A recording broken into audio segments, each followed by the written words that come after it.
Competition hub के video lecture में स्वागत है स्टूडेंट्स आपका। और आज जो मैं आपको करवाने जा रहा हूँ ज्योग्राफी का अति महत्वपूर्ण, चूंकि अब आपका एग्जाम डेट भी आ गया है और 12 फरवरी को ही बीपीएससी 68 होने वाला है, तो मैं कोशिश करता हूँ कि आपको एक एक घंटे में पूरा जो टॉपिक है ज्योग्राफी का, जिसे 1 आवर में कंप्लीट करा दूंगा। बस आप लोग जो है चैनल पे बने रहिए और साथ साथ जो मैं पीडीएफ ऐप में डालूंगा उसको आप प्रिंट करा के पढ़ लेंगे। क्वेश्चन आपके जो भी आएंगे यहीं से आएंगे, और जो क्वेश्चन नहीं आएंगे तो वो आपको किसी भी बुक में खोजना थोड़ा मुश्किल होगा। ठीक है, इतना भरोसा रखें, जितना मैं करवाऊंगा वो अति महत्वपूर्ण टॉपिक है, अति महत्वपूर्ण पॉइंट है। उसके अलावे भी अगर क्वेश्चन पूछे जाते हैं तो वो किसी न किसी अलग बुक से रहते हैं, तो वो आप कर नहीं पाएंगे। इसलिए जो महत्वपूर्ण टॉपिक है वो मैं आपको 1 घंटे के अंदर ज्योग्राफी कोशिश करूंगा कि आपका कंप्लीट करा दूं। 1 घंटा 1.5 घंटा जो भी लगेगा, पूरा ज्योग्राफी आज मैं करवाने जा रहा हूँ। क्योंकि अब आपके पास टाइम कम है और जितना तेजी से आप रिवीजन कर सके उतना कीजिए। बाकी हमने बहुत सारा वीडियो पॉलिटी के भी बनाए हैं, जो भी बचे खुचे हैं वो 2-4-5 दिन में आपका कंप्लीट करा दूंगा। प्री के लिए ज्यादा टेंशन लेने की बात नहीं है, आप करंट अफेयर्स पे फोकस कीजिए, हिस्ट्री सेक्शन को बार बार रीड कीजिए, और ज्योग्राफी और लुसेंट ऑब्जेक्टिव जो है साइंस उसको देख लें। ज्योग्राफी वगैरह लुसेंट ऑब्जेक्टिव आप देख के जाएं तो बेहतरीन आप मार्क्स ला सकते हैं, उसमें कोई दिक्कत नहीं होगा। चलिए, जैसा कि टॉपिक है बात मैं कम करूंगा, चूंकि टॉपिक पूरा कंप्लीट करना 1 घंटे के अंदर आपको। ठीक है, तो यहाँ पे आपका है कि ज्योग्राफी कहते किसको है, तो सबसे पहले हम लोग वो समझेंगे। ठीक है, तो ज्योग्राफी भूगोल एक क्या है, विकासशील। ज्योग्राफी को हिंदी में हम लोग क्या बोलते हैं, जियोग्राफी। जियो मतलब पृथ्वी और ग्राफी मतलब अध्ययन, यानी पृथ्वी का अध्ययन से बना है भूगोल। और पृथ्वी गोल है इसीलिए हम इसको हिंदी में भूगोल कहते हैं। भूगोल एक विकासशील विज्ञान है जिसका अध्ययन पृथ्वी की उत्पत्ति के साथ ही आरंभ हो गया था, किंतु उसके स्वरूप अध्ययन में उद्देश्य में बार बार परिवर्तन आते रहे। क्योंकि जो जो मनुष्य का साइंस डेवलप किया, बुद्धि बौद्धिक क्षमता बढ़ी, त्यों तो भूगोल के विषय भी बदलते गए। ठीक है, तो यहाँ पे सबसे पहले आप जानिए ज्योग्राफी जो शब्द बना है लैटिन भाषा जियो प्लस ग्राफी से मिलकर बना है। जियो का अर्थ होता है पृथ्वी और ग्राफी का अर्थ होता है वर्णन, यानी पृथ्वी का वर्णन ही क्या कहलाया आपका, ज्योग्राफी। भूगोल का पिता हिकेटियस को कहा जाता है। ये क्वेश्चन पूछा जा सकता है कि भूगोल का पिता किसे कहा जाता है, हिकेटियस। जबकि अगर पूछे गणितीय भूगोल का पिता तो इरेटोस्थनीज। आप ऑप्शन देख लेंगे, जो भी ऑप्शन होगा उसको सही कर देंगे। और आधुनिक भूगोल का पिता हमबोल्ट को और मानव भूगोल का पिता रेटजेल को कहा जाता है।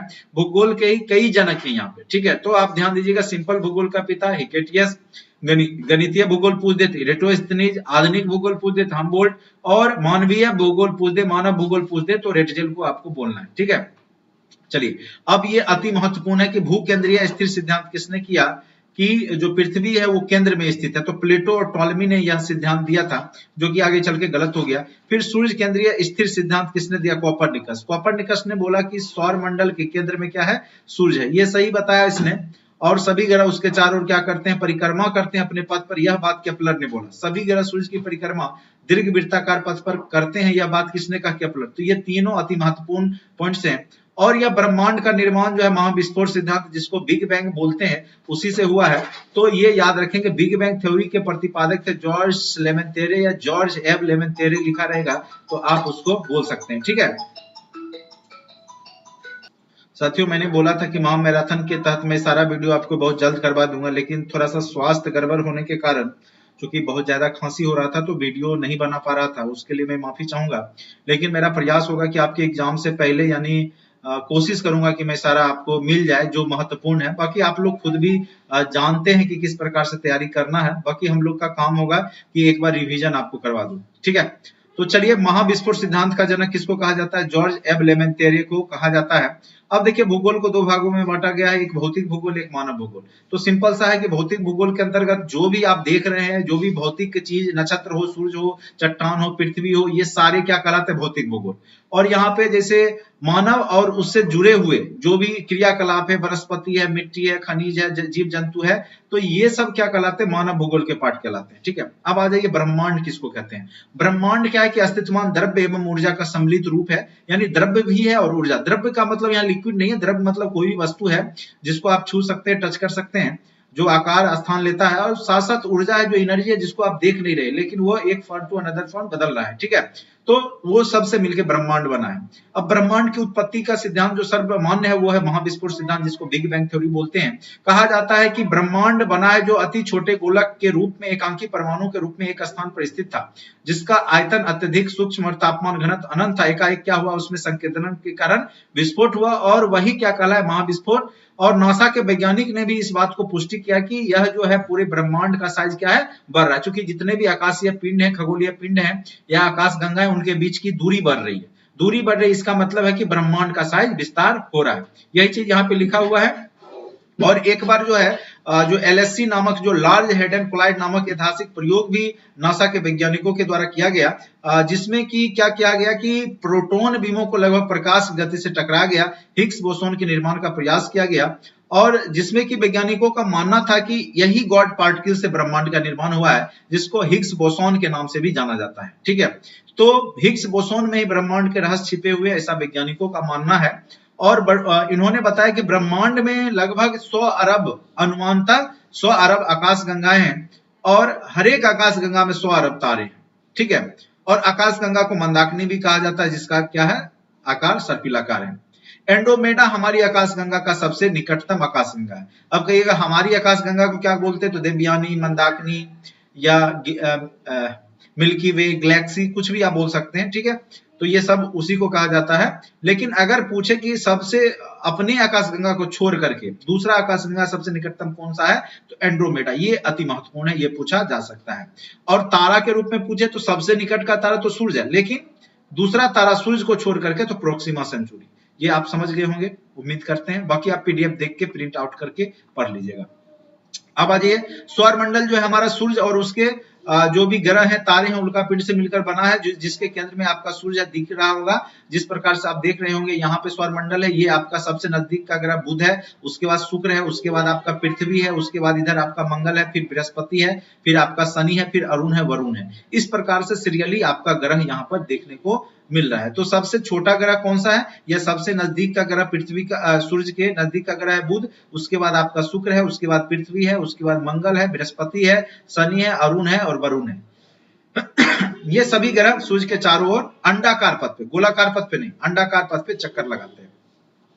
अब जो है आपका बृहस्पति जो है सबसे यहाँ पे बड़ा ग्रह है। सबसे बड़ा ग्रह कौन सा है, जुपिटर, बृहस्पति सबसे बड़ा ग्रह है, और यह 11.86 वर्ष में पूरा सूर्य का परिक्रमा करता है। अब कहिएगा परिक्रमा करना मतलब सूर्य के चारों ओर घूमना। एक होता है घूर्णन गति, एक होता है परिक्रमण गति। तो परिक्रमा करना मतलब सूर्य के चारों ओर घूमना, घूर्णन गति मतलब लट्टू की तरह अपने अक्ष पे ही घूमना। ठीक है, तो इसके पास अभी 79 उपग्रह है। बुध का 88 दिन में ही सूर्य के चारों ओर परिक्रमा करता है, 0 उपग्रह है। मंगल के पास 2 उपग्रह है, फोबोस और डिमोस। क्या नाम है, फोबोस और डिमोस। मंगल के पास 2 उपग्रह है। यह लाल ग्रह भी है, चूंकि फेरस ऑक्साइड की प्रचुरता है। ठीक है, और यह 687 दिन में सूर्य के चारों ओर चक्कर लगा लेता है। पृथ्वी 365 दिन में लगाता है। इसका एकमात्र उपग्रह वो है आपका चंद्रमा, आप जानते ही हैं। शनि 29.46 वर्ष में चक्कर लगाता है। इसके पास सबसे ज्यादा अभी उपग्रह है, शनि के पास 82। यह क्वेश्चन पूछा जा सकता है कि सबसे ज्यादा उपग्रह अभी किसके पास है, तो शनि ग्रह के पास है। ठीक है, उसके बाद नेक्स्ट आते हैं शुक्र, और यह 224.7 दिन में चक्कर लगाता है, 0 उपग्रह है। वरुण के पास जो है आपका 13 उपग्रह है, 84.1 वर्ष में। अरुण के जो है, सॉरी ये अरुण कर लीजिए, यहाँ अरुण और यहाँ वरुण कर लीजिए। वरुण सबसे ज्यादा दूर पे है। ठीक है, और वरुण जो है 164.8 वर्ष में चक्कर लगाता है। ठीक, तो यहाँ पे थोड़ा सा उल्टा कर लीजिए, ये मिस्टेक हो गया है, यहाँ अरुण होगा फिर यहाँ वरुण होगा। ठीक है, तो इस प्रकार से आपने देखा। चलिए अब आ जाइए, इसमें से महत्वपूर्ण तथ्य क्या है, विशाल लाल धब्बे वाला ग्रह कौन सा है, तो बृहस्पति। बृहस्पति पे बड़े बड़े धब्बे हैं लाल कलर के, ऐसे येलो दिखता है। भोर का तारा या सांझ का तारा शुक्र को कहा जाता है, चूंकि पृथ्वी पर से यह सुबह शाम में दिखता है। पृथ्वी की बहन इसलिए कहा जाता है कि चूंकि पृथ्वी का साइज और शुक्र का साइज लगभग बराबर, इसलिए इसको पृथ्वी की बहन भी कहा गया है। रात में यह लाल दिखाई देने वाला जो ग्रह है वो है मंगल, आयरन ऑक्साइड के कारण। सबसे बड़ा ग्रह बृहस्पति, सबसे छोटा बुध, सबसे चमकीला और सबसे गर्म ग्रह भी आपका शुक्र ही है। कहिएगा बुध क्यों नहीं, बुध सबसे नजदीक है सूर्य के, तो इसलिए नहीं, चूंकि वहां पे शुक्र पे जो है मीथेन गैस का बादल छाया हुआ है, जो एक तरह से गैस चैम्बर बना के रखता है, इसलिए शुक्र सबसे ज्यादा गर्म है और चमकीला भी है। सांझ का तारा शुक्र है आपका। सूर्य का निकटतम ग्रह सबसे बुध, अभी आपको हमने बताया बता दिया। सबसे दूर वरुण है, सबसे ठंडा भी होगा वरुण, सबसे गर्म शुक्र है मीथेन गैस की प्रचुरता के कारण। सबसे बड़ा उपग्रह गैनीमेड जो कि बृहस्पति के पास है। सौर मंडल का सबसे छोटा उपग्रह डिमोस है, जिसको कि मंगल, फोबोस और डिमोस हमने बताया दो उपग्रह किसके पास है, मंगल के पास है। नीला ग्रह किसको कहा जाता है, पृथ्वी को कहा जाता है। चलिए साइज के आकार में सबसे बड़ा बृहस्पति, उसके बाद शनि है, उसके बाद अरुण है, फिर वरुण है, पृथ्वी 5वें नंबर का सबसे बड़ा ग्रह है, याद रखिएगा। पृथ्वी से हल्का छोटा शुक्र है, शुक्र से छोटा मंगल है और सबसे छोटा आपका बुध है। अब चलिए यहाँ पृथ्वी से औसत दूरी जो है सूर्य की 149.8 मिलियन किलोमीटर है, व्यास है ये आप लोग देख लीजिए। 25.38 दिन सूर्य का जो है अपना घूर्णन अवधि है। रासायनिक संगठन ये बना हुआ है हाइड्रोजन और हीलियम से, ठीक है। यहाँ पे नाभिकीय संलयन अभिक्रिया होती है। सूर्य में क्या होता है, नाभिकीय संलयन। ये भी क्वेश्चन आपको पूछा जा सकता है। अब आ जाइए, ये सब एग्जैक्ट फिगर व्यास व्यास कभी पूछा नहीं है, ना ही पूछेगा। हाँ, ये क्वेश्चन आपको पूछ सकता है, सूर्य का प्रकाश पृथ्वी पर कितने समय में पहुंचता है, 8 मिनट 16.6 सेकेंड में, ठीक है। जल जो है पृथ्वी पर 71% है और 23 घंटा 56 मिनट में ये अक्षीय घूर्णन करती है, अपने लट्टू की तरह घूर्णन गति है ये 23 घंटा 56 मिनट में, जबकि 365 दिन में परिक्रमा कर लेती है। एकमात्र उपग्रह है चंद्रमा। चलिए चंद्रमा जो है 27 दिन 7 घंटे 43 मिनट में जो है पृथ्वी के चारों ओर परिक्रमा करती है। चंद्रमा पे वायुमंडल नहीं है, इसलिए आपको वहां पे ध्वनि सुनाई नहीं देगा और चंद्रमा से पृथ्वी पर प्रकाश आने में 1.3 सेकंड लगता है, बहुत कम समय लगता है। तो ये याद रख सकते हैं, यहाँ से क्वेश्चन पूछा जा सकता है। चलिए ये सब हमने बता ही दिया। हाँ, एक चीज और याद रखिएगा, आपका दो ग्रह जो है उल्टा घूमता है, एक शुक्र और अरुण। शुक्र और अरुण पे चूंकि सारे ग्रह किधर से किधर घूमते हैं, तो सारे ग्रह पश्चिम से पूरब की ओर घूमते हैं, इसीलिए सूर्योदय यहाँ पूरब में होता है। सारे ग्रह पश्चिम से पूरब घूमते हैं, पश्चिम से पूरब, जबकि आपका शुक्र और अरुण किधर से घूमता है, पूरब से पश्चिम। इसीलिए इस ग्रह पे क्या होता है कि आपका सूर्योदय पश्चिम में होता है शुक्र और अरुण पे, और सूर्योदय पश्चिम में और सूर्यास्त पूरब में होता है। बस ये याद रखिएगा, बाकी हमने चर्चा कर दिया। और शनि जो है बहुत हल्का होता है, अगर इसको जल में रखा जाए तो ये तैरने लगेगा। इसके पास 7 वलय होते हैं, ये याद रखिएगा। और इसका प्रमुख उपग्रह टाइटन होता है, ठीक है। तो ये बस याद रखिएगा, थोड़ा सा तेजी से हम कवर कर रहे हैं। अब आ जाइए पृथ्वी का परिभ्रमण। परिभ्रमण मतलब सूर्य के चारों ओर घूमना, परिभ्रमा करना, परिक्रमा करना, परिभ्रमण, ठीक है। तो यही हो गया। दैनिक गति, दैनिक गति हो गया घूर्णन। दैनिक गति से मतलब होता है दिन और रात। दिन और रात कैसे होगा, पृथ्वी जब अपने अक्ष पे घूमती है 23 घंटा 56 मिनट में, तो वो एक घूर्णन पूरा करती है, यानी एक दैनिक गति के रूप में वह जाना जाता है। अब कहिएगा कि विषुवत रेखा क्या होता है, तो पृथ्वी जो ग्लोब है उसको दो बराबर भागों में बांटा गया है, एक आपका उत्तरी और एक दक्षिणी गोलार्ध में, ठीक है। एक उत्तरी गोलार्ध, दूसरा दक्षिण गोलार्ध। तो बीचों बीच जो एक मानक रेखा रखा गया है सेंटर पे 0 डिग्री पे, वो आपका 0 डिग्री अक्षांश क्या कहलाता है, विषुवत रेखा कहलाता है। क्या कहलाता है, भूमध्य रेखा या विषुवत रेखा कहलाता है, ठीक है। और इसके समानांतर पैरेलल बहुत सारे लाइन खींचे गए हैं, ठीक है। टोटल इधर 180, 90 नीचे 90 ऊपर और बीच में जोड़ लीजिए, ठीक है। तो 90 90 80 और एक विषुवत रेखा वाला, यानी 181 अक्षांश रेखा यहाँ पे बनाए गए हैं, ठीक है। तो यहाँ पे देखिए क्या लिखा हुआ वो देखिए, विषुवत रेखा यह एक काल्पनिक रेखा है जो ग्लोब को 2 बराबर भागों में बांटती है और इसको विषुवतीय वृत्त भी कहा जाता है।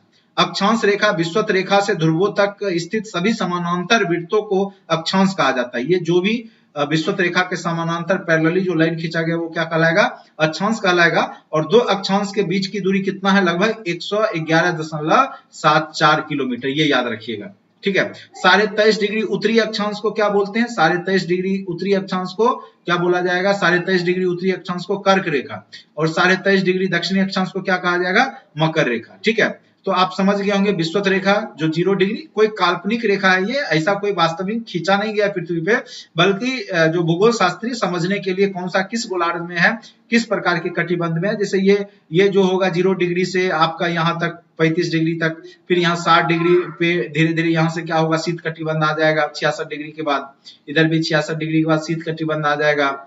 फिर 0 से लगभग 23.5 डिग्री तो एकदम कर्क रेखा और मकर रेखा गुजरती है, तो यहाँ पे उष्ण कटिबंध पड़ता है। तो ये सब कटिबंध को समझने के लिए बनाए गए हैं। अब आ जाइए देशांतर रेखा। तो अब देखिए तिथि निर्धारण करना वैज्ञानिकों के लिए, भूगोल शास्त्रियों के लिए थोड़ा सा सही नहीं हो पा रहा था, तो इसलिए उन्होंने क्या किया कि पृथ्वी को क्या किया, दो भागों में बांटा, एक पूर्वी गोलार्ध एक पश्चिम गोलार्ध, ये हो गया पूर्वी और ये हो गया पश्चिम। क्योंकि आप जानते हैं पृथ्वी किधर से किधर घूमती है, तो पश्चिम से पूरब की ओर घूमती है, इसीलिए जो जो हम इधर की ओर बढ़ेंगे त्यों तो समय आपका क्या होगा, बढ़ते जाएगा। अगर मान के चलिए ये पूरा जो है 360 डिग्री का हो गया, ठीक है, क्योंकि एक सर्किल कितना होता है 360 डिग्री का, तो 24 घंटे में 360 डिग्री घुमा, तो 360 बटे आप 24 घंटा कर लीजिए, ठीक है, तो 24 एकम, ठीक है, अगर करेंगे और आपका 15 डिग्री, यानी 1 घंटा में आपका 15 डिग्री का क्या होगा, आगे बढ़ जाएगा। अगर कोई भी गोलार्ध में पश्चिम से पूरब की ओर कोई देश का बढ़ोतरी हो रहा है तो 15 डिग्री पे क्या होगा, 1 घंटा बढ़ते जाएगा। जैसे अगर मान के चलिए इसका जो मानक है वो ग्रीन बीच का क्या है, इंग्लैंड में जो है, ये इंग्लैंड का ग्रीन बीच एक जगह है राजकीय वेधशाला, उसको यह मानक माना गया, उसको 0 डिग्री देशांतर, या उसको हम बोलते हैं समय निर्धारण रेखा। 0 डिग्री देशांतर रेखा को ही क्या बोलते हैं हम लोग, समय निर्धारण, जबकि 180 डिग्री देशांतर रेखा को हम लोग बोलते हैं तिथि निर्धारण। क्या बोलते हैं, तिथि निर्धारण। तो तिथि निर्धारण पूछ या समय निर्धारण पूछ, दोनों अलग अलग चीज है। 0 डिग्री रेखा को हम क्या बोलते हैं, समय, क्योंकि यहाँ समय निर्धारण होता है, जबकि 180 डिग्री के बाद क्या हो जाता है, तिथि। चूंकि यही उलट के पीछे चल जाएगा 180, तो यहाँ पे 12 घंटा पूरे जाते हैं, तो यहाँ पे डेट चेंज हो जाता है, ठीक है, रात के 12 बजे के बाद आपका डेट जो चेंज हो जाता है, तो 180 डिग्री जो देश पार कर जाता है उधर, तो उसका आपका डेट बढ़ जाता है। तो इस तरीका से यहाँ पे याद रखेंगे, ग्रीन बीच का जो समय है वो 0 डिग्री देशांतर पे है, और वहीं से मानक बना करके जो है पूरे देश जितने भी है उसका मानक निर्धारित किया जाता है। जैसे भारत का मानक समय है तो इलाहाबाद के मिर्जापुर में जो सेंटर है वहां से लिया गया है, और वो सारे 82 डिग्री पर है।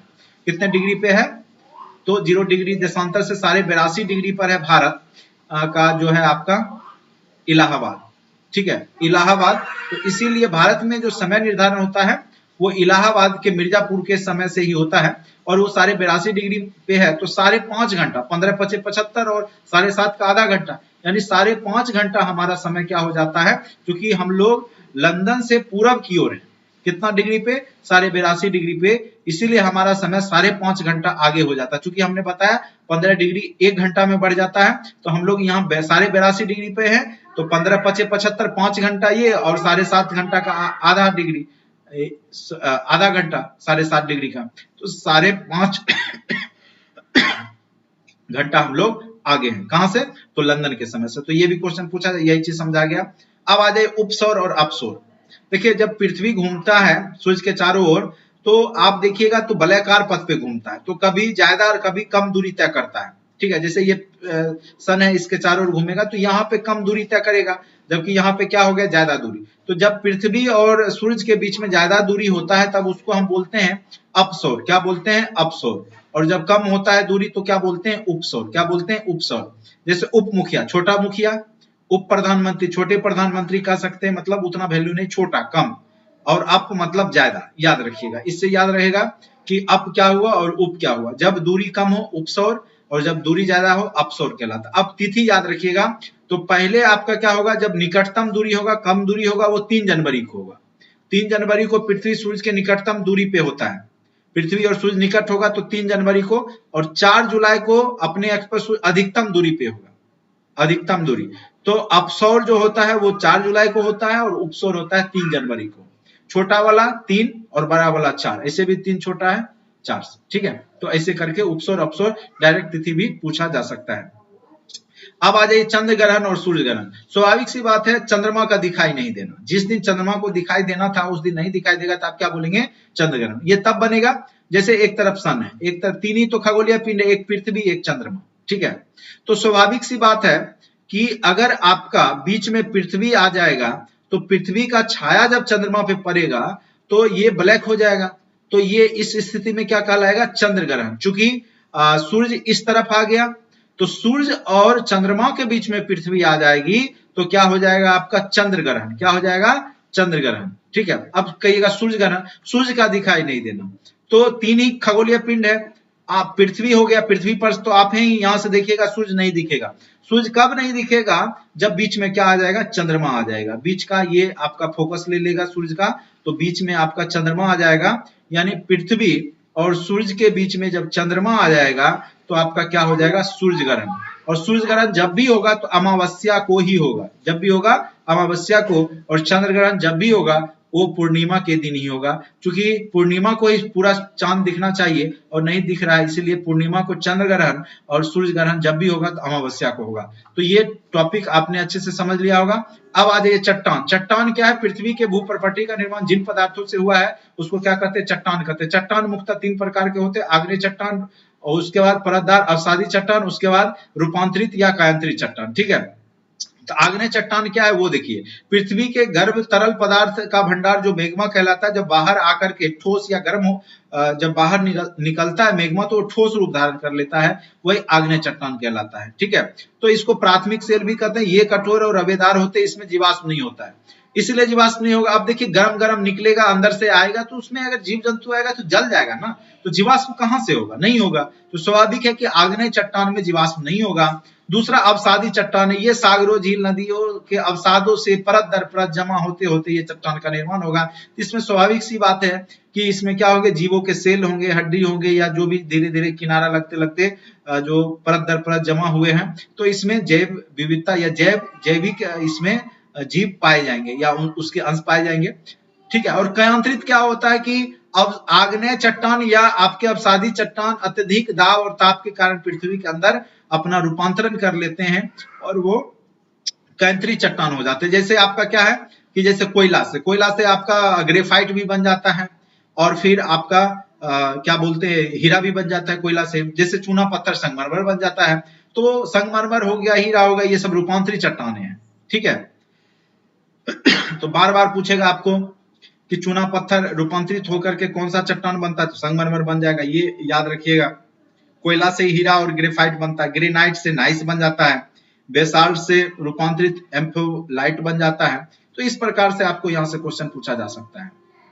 अब आ जाइए पृथ्वी की संरचना। तो पृथ्वी की संरचना तो आप जान ही रहे हैं, सबसे ऊपर वाला पार्ट क्या होता है? सियाल होता है। सियाल फॉर सिलिकॉन, ये क्वेश्चन पूछा भी गया था। सिलिकॉन और एल्युमिनियम हो गया, सीमा क्या हो गया? सिलिकॉन और मैग्नीशियम हो गया, और सबसे नीचे क्या हो? निकेल और फेरस हो गया। तो 3 परत तो है ही, तो यहाँ पे बस यही चीज आपको पूछा भी था। स्वेस महोदय ने पृथ्वी के आंतरिक भाग को 3 भागों में बांटा, सियाल, सीमा और निफे। तो पृथ्वी का जो जो हम नीचे जाएंगे, गहराई जाते जाएंगे, क्यों तो घनत्व क्या होगा? बढ़ता जाएगा। ठीक है, तो सबसे ऊपर 2.9 गहराई 200 किलोमीटर तक सिलिका और एल्युमिनियम होता है। 200 किलोमीटर तक क्या होगा आपका? सिलिका एल्युमिनियम, जिसको क्या बोलेंगे? सियाल बोलेंगे।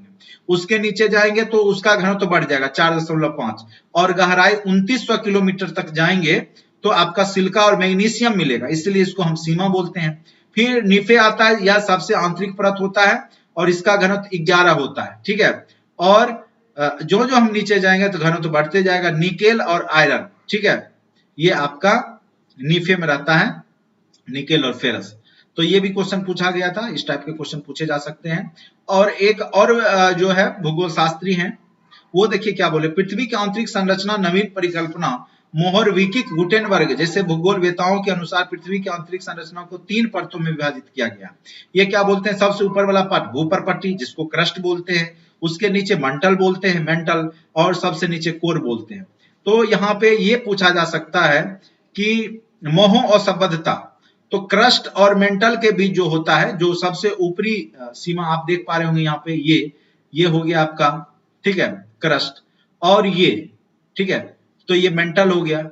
तो क्रस्ट और ऊपरी सीमा और मेंटल के बीच में एक जो सीमा रेखा है उसको क्या बोलते हैं? मोह और संबद्धता। क्या कहलाएगा? मोह और संबद्धता। जबकि आपका क्रस्ट और मेंटल और फिर कोर और जो मेंटल के बीच होगा वो क्या कहलाएगा? आपका कोर और मेंटल के बीच में गुटेनबर्ग और संबद्धता। ये आपका सीमा रेखा है, दोनों का नाम दिया गया है। जैसे ये मान के चलिए पृथ्वी है, सबसे ऊपर क्या हो गया? क्रस्ट हो गया। क्या हो गया? क्रस्ट हो गया। उसके बीच में क्या हो गया आपका? तो मंटल हो गया, ठीक है। उसके बाद आपका क्या हो गया? सबसे अंदर कोर हो गया।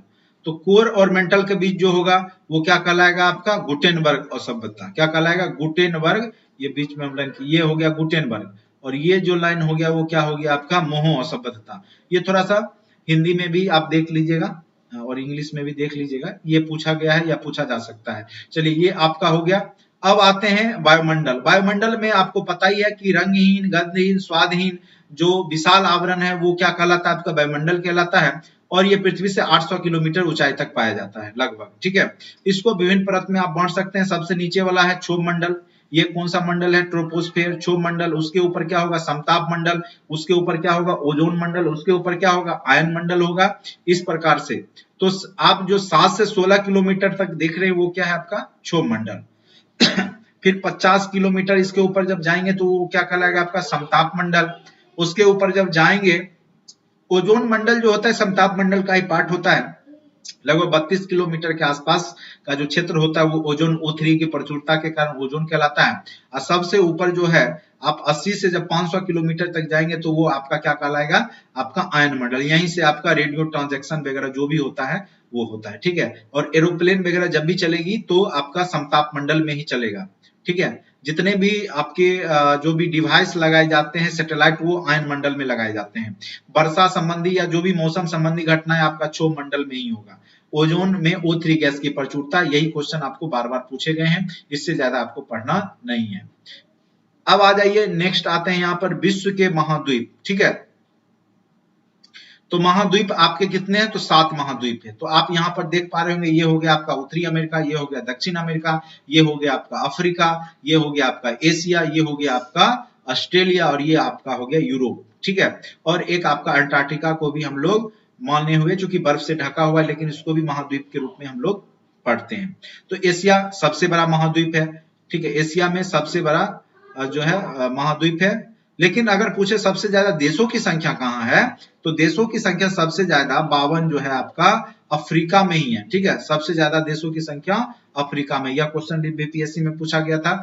उत्तरी अमेरिका को नई दुनिया के नाम से जाना जाता है। दक्षिण अमेरिका एंडीज पर्वतमाला या टिटिकाका, ये आपका उत्तरी अमेरिका हो गया। नई दुनिया जिसका की खोज किसने किया था, आपका किसने किया था, तो कोलंबस ने खोज किया था, ठीक है। और नई दुनिया के नाम से जाना जाता है। दक्षिण अमेरिका ये है आपका, और यह जो है एंडीज पर्वतमाला या टिटिकाका झील जो सबसे ऊंचा झील है, तो ये यहीं पे है, दक्षिण अमेरिका में है। अफ्रीका जो है विश्वत जो रेखा है जो पृथ्वी को 2 भागों में बांटता है, और यहाँ से आपका मकर रेखा भी गुजरता है नीचे से, ऊपर से कर्क रेखा, यानी तीनों रेखा यहाँ से गुजरती है अफ्रीका महादेश से। यूरोप पठारी महाद्वीप है। ऑस्ट्रेलिया सबसे छोटा महाद्वीप है, ठीक है। और अंटार्कटिका सबसे कह सकते हैं कि बर्फ से ढका हुआ महाद्वीप है। 7वां नंबर का महाद्वीप के रूप में माना जाता है अंटार्कटिका। तो इस प्रकार से 7 महाद्वीप है। अब महासागर को देख लीजिए, तो यहाँ पे आपका प्रशांत महासागर हो गया, ये चाहिए, चूंकि पृथ्वी गोल है तो दोनों तरफ आपका प्रशांत ही हो जाएगा। बीच में ये जो एस तरह का दिख रहा है, एस आकृति का, ये अटलांटिक महासागर है। जितने भी व्यापारिक काम होंगे वो आपके अटलांटिक महासागर के माध्यम से ही होते हैं। ये इंडिया के बगल में है तो ये आपका हिंद महासागर हो गया। तो इस प्रकार से महासागरों की संख्या कितनी है, 5 है, ठीक है। तो यहाँ पे देखिए लिखा हुआ होगा, तो महासागर की संख्या कितनी है, 5। एक प्रशांत महासागर, हिंद महासागर, अटलांटिक महासागर, और ये ऊपर वाला आपका आर्कटिक होता है, नीचे वाला क्या होता है, अंटार्कटिका महासागर। इसको महासागर में भी काउंट किया गया और महाद्वीप के रूप में भी काउंट किया गया है, चूंकि है तो पानी ही लेकिन जमा हुआ है, ठीक है। तो यहाँ पे सबसे बड़ा महासागर प्रशांत महासागर, सबसे छोटा महासागर कौन सा है आपका, आर्कटिक, जो ऊपर वाला है, अंटार्कटिका उससे बड़ा है, ठीक है। विश्व का सबसे सर्वाधिक गहरी खाई मरियाना ट्रंच कहाँ पे है, तो प्रशांत महासागर में है। द ग्रेट ओरान ट्रेड मार्ग यानी व्यापारिक मार्ग कहाँ पे, उत्तरी अटलांटिक महासागर में है। सबसे लवणीय कौन सा इसमें होगा, अटलांटिक, इसलिए लवण है, इसीलिए तो भारी जहाज इस माध्यम से ले जाए जाते हैं व्यापारिक मार्ग के रूप में। और हिमालय पर्वत जहां पे अभी है वो कभी टेथिस महासागर हुआ करता था। अब प्रशांत महासागर को एक और एशिया और दूसरी ओर उत्तरी अमेरिका महाद्वीप स्पर्श करता है। जैसा कि आप मैप में देख रहे होंगे, इधर आपका एशिया है, इधर आपका क्या है, उत्तरी अमेरिका है, प्रशांत महासागर। चलिए सागर उगर पूछेगा नहीं, अगर जो जो महत्वपूर्ण है इसे सागर में भी देख लेते हैं। विश्व का सबसे बड़ा सागर क्या है, दक्षिण चीन सागर है, और यहीं पे चीन अपना कब्जा जमाते हुए जो है, यही जो है आपका क्वाड की जो स्थापना हुई है, यही सब कारण से क्वाड बना हुआ है आपका। सबसे अधिक लंबता वाला जो सागर है आपका मिर सागर है, यानी जो महासागर का ही छोटा रूप होता है, जो भू अवध होता है, उसको हम सागर कहते हैं। अब आ जाए लैंड, जो छोटे छोटे लैंड है, जैसे यहाँ पे आप देख पा रहे होंगे, ये सब क्या है, लैंड है, ये सब क्या है, लैंड है। तो इसी को हम लोग देखेंगे कौन सा सबसे बड़ा द्वीप है, तो ग्रीनलैंड। ग्रीनलैंड आप देख रहे होंगे उत्तरी अटलांटिक महासागर में है ना, यहाँ पे ग्रीनलैंड, ठीक है। तो ये उत्तरी अटलांटिक महासागर में सबसे बड़ा जो द्वीप है वो कौन सा है आपका, ग्रीनलैंड है। डेनमार्क के नाम से भी जाना जाता है जो, ठीक है, नॉर्वे देश वगैरह वहीं पे है। विश्व का सबसे बड़ा द्वीप समूह कौन सा? इंडोनेशिया। कहा जाता है यह 16,000 या 1600 शायद द्वीप मिलकर के बना हुआ है, 16,000 है शायद, ठीक है। एशिया महाद्वीप का सबसे बड़ा द्वीप कौन सा है? बोर्नियो द्वीप है, ये याद रखिएगा। एशिया महाद्वीप का सबसे बड़ा द्वीप कौन सा है? बोर्नियो द्वीप है, ठीक है। एशिया महाद्वीप का सबसे, ये क्वेश्चन पूछा जा सकता है, एशिया महाद्वीप का सबसे बड़ा द्वीप कौन सा है? तो बोर्नियो द्वीप है। भारत का सबसे बड़ा द्वीप मध्य अंडमान है, ठीक है। मध्य अंडमान निकोबार द्वीप समूह में है मध्य अंडमान, सबसे बड़ा द्वीप, ठीक है। अब आ जाइए विश्व के मरुस्थल। तो सबसे बड़ा मरुस्थल जो है आपका सहारा मरुस्थल है, और सहारा मरुस्थल जो है उत्तरी अफ्रीका में, कहां पे है? उत्तरी अफ्रीका महादेश में पड़ता है सहारा मरुस्थल, ठीक है। सबसे बड़ा मरुस्थल के रूप में जाना जाता है। उसके बाद ऑस्ट्रेलिया मरुस्थल ऑस्ट्रेलिया में है, अरब में सऊदी अरब में है। गोबी मरुस्थल, ये क्वेश्चन एशिया का अगर पूछे सबसे बड़ा मरुस्थल कौन सा है? गोबी मरुस्थल कहां पे है? मंगोलिया में है। कालाहारी बोत्सवाना क्षेत्र जो कि दक्षिण अमेरिका में है। थार मरुस्थल भारत पाकिस्तान के बॉर्डर पे। सोमाली सोमालिया गणराज्य। अटकामा उत्तरी चिली में। सबसे शुष्कतम मरुस्थल आपका अटकामा मरुस्थल है जो उत्तरी चिली में पड़ता है, ठीक है। कालाहारी बोत्सवाना ये आपका अफ्रीका में पड़ता है, कालाहारी, ठीक है, कालाहारी अफ्रीका में पड़ता है। तो इस प्रकार से यहाँ पे जो भी क्वेश्चन पूछे जाएंगे, देखिए कालाहारी अफ्रीका में है यहाँ पर। उसके बाद आपका पेंटागोनियन जो है आपका दक्षिण अमेरिका में है। ग्रेट बेसिन जो है आपका यहाँ पे है, कहाँ पे? आपके उत्तरी अमेरिका में है। गोबी मरुस्थल कहाँ पे है आपका? तो एशिया में सबसे बड़ा है। अरबियन मरुस्थल सीरियन सहारा अफ्रीका में, ये तो पूछ सकता है। ग्रेट विक्टोरिया बहुत इंपॉर्टेंट है, ग्रेट विक्टोरिया याद रखिएगा ऑस्ट्रेलिया में, ठीक है। आर्कटिक पोलर भी एक प्रकार से कह सकते हैं कि बर्फ से ढका हुआ है, तो मरुभूमि या मरुस्थल ही है, लेकिन जो गर्म मरुस्थल के रूप में सबसे बड़ा सहारा मरुस्थल ही है, तो ये याद रखना है। संसार का सबसे बड़ा मरुस्थल सहारा मरुस्थल है। एशिया महाद्वीप का सबसे बड़ा मरुस्थल गोबी मरुस्थल है। भारत का सबसे बड़ा मरुस्थल थार मरुस्थल है। यूरोपीय महाद्वीप मरुस्थल विहीन है, यूरोप में कोई भी मरुस्थल नहीं है। अटकामा विश्व का सबसे शुष्कतम मरुस्थल, यह क्वेश्चन पूछा जा सकता है, जो आपके चिली में पड़ता है दक्षिण अमेरिका में। अटकामा मरुस्थल विश्व का सबसे शुष्कतम है, और यहाँ का टेम्परेचर 55 डिग्री टेम्परेचर रहता है। यहाँ यानी यहाँ पे किसी भी प्रकार का जैव विविधता नहीं पाया जाएगा, जो भी जीव जाएगा वो वहां से लौट के जिंदा नहीं आ पाता है, ठीक है। तो अटकामा मरुस्थल विश्व का सबसे शुष्कतम मरुस्थल के रूप में जाना जाता है। अब आ जाइए विश्व की प्रमुख नदियां। तो नदियों के रूप में नील नदी सबसे बड़ी नदी है, जबकि चौरी नदी में अगर पूछे तो अमेजन नदी है। यह एंडीज पर्वत से निकलती है अमेजन, जबकि नील नदी विक्टोरिया झील से निकलती है, भूमध्य सागर में गिर जाती है। अटलांटिक महासागर में अमेजन नदी गिर जाती है। इसकी लंबाई 6650 किलोमीटर है, इसका 6428 है, थोड़ा का अंतर है। लेकिन चौरी और पानी की मात्रा में अगर देखें तो अमेजन में सबसे ज्यादा है। तो नील नदी को याद रखना सबसे लंबी, लेकिन पानी की आयतन के मामले में पूछे, मात्रा के मामले में, तो अमेजन सबसे। मिसिसिपी और मुसौरी संयुक्त राज्य अमेरिका की महत्वपूर्ण जो कि पक्षी के पंजे की आकार का डेल्टा का निर्माण करती है। मिसिसिपी और मिसौरी संयुक्त राज्य अमेरिका की नदी है, और यह मैक्सिको की खाड़ी में गिर जाती है। हुआंगहो नदी आपको पता है चीन की नदी है, इसको चीन का शोक भी कहा जाता था, और यह चीन की खाड़ी में गिर जाती है, कुनलुन पर्वत से निकलती है।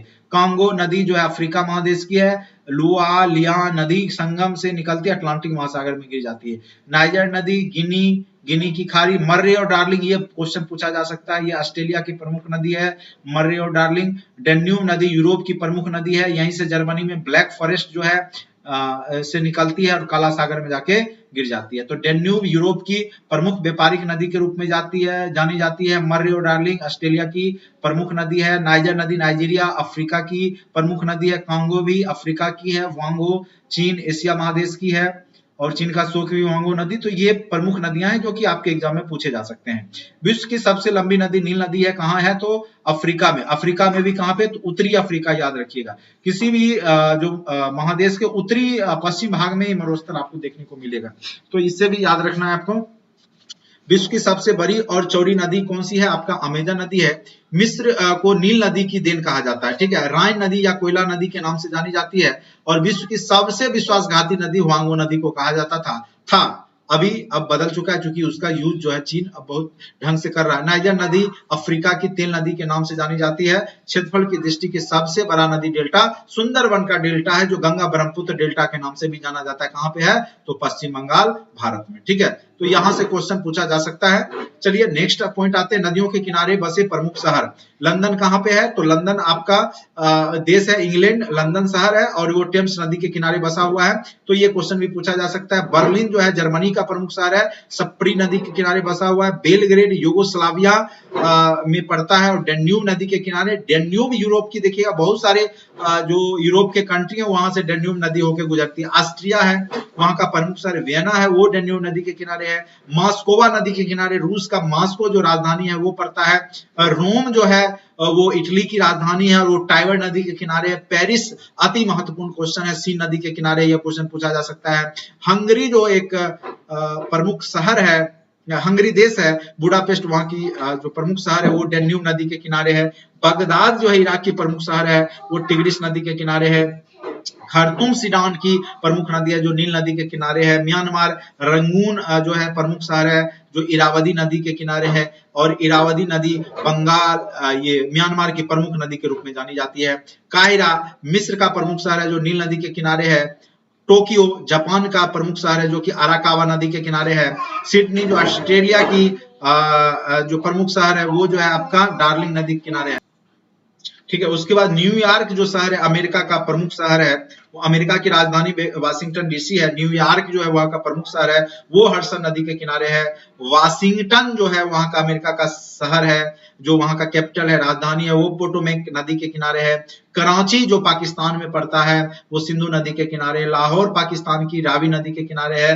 दिल्ली भारत का प्रमुख शहर है जो यमुना नदी के किनारे है। चटगांव बांग्लादेश का प्रमुख शहर है जो कि मैथिली नदी के किनारे है। तो इस प्रकार से देश के प्रमुख शहर और विश्व के प्रमुख शहर और उससे नदी के किनारे है वो आपका कंप्लीट हो गया। अब नेक्स्ट पॉइंट पे आते हैं, विश्व की प्रमुख झीलें। अब कहिएगा झील क्या होता है?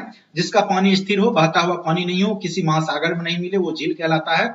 इसके चारों ओर से स्थल आबद्ध क्षेत्र होता है। कैस्पियन सागर, अब देखिएगा कि सबसे विश्व का अगर पूछेगा कि सबसे बड़ा झील कौन सा है तो कैस्पियन सागर जो कि पूर्व सोवियत संघ रूस में आता है।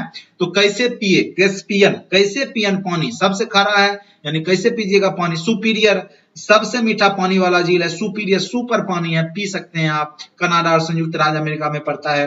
विक्टोरिया झील तंजानिया में पड़ता है। बैकाल झील जो है आपका रूस के साइबेरिया क्षेत्र में पड़ता है। बैकाल काल है, वहां जाना नहीं है, सबसे गहरा है।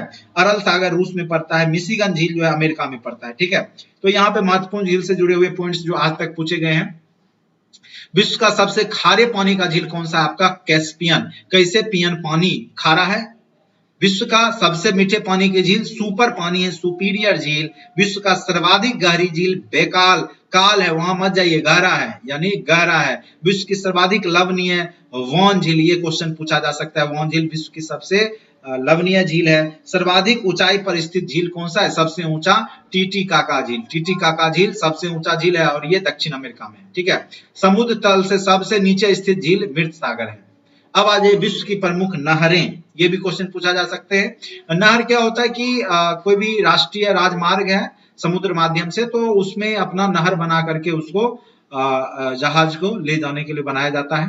स्वेज नहर विश्व की सबसे बड़ी नहर स्वेज नहर मिस्र में है। यह भूमध्य सागर और लाल सागर को जोड़ती है। अति महत्वपूर्ण प्रश्न है, स्वेज नहर किसको जोड़ती है? तो स्वेज नहर जो है वो भूमध्य सागर और लाल सागर को जोड़ती है। कर्नल नासिर ने 1956 में इसका राष्ट्रीयकरण किया था और इसकी लंबाई 169 किलोमीटर है। ठीक है, तो बहुत महत्वपूर्ण प्रश्न है। स्वेज नहर तो किसको जोड़ती है? भूमध्य सागर और लाल सागर को। अब आ जाइए कील नहर, यह उत्तरी सागर और बाल्टिक। अब देखिए बाल्टी बनाइएगा तो उसमें कील तो होगा ही, आप देखते होंगे बाल्टी में कील बना रहता है दोनों तरफ से, नहीं तो बाल्टी में क्या है कि कील नहर उत्तरी सागर को किससे जोड़ता है? बाल्टिक सागर से जोड़ती है। पनामा, यह क्वेश्चन पूछा जा सकता है। पनामा, तो पनामा प से प्रशांत, अ से पनामा में आ से अटलांटिक।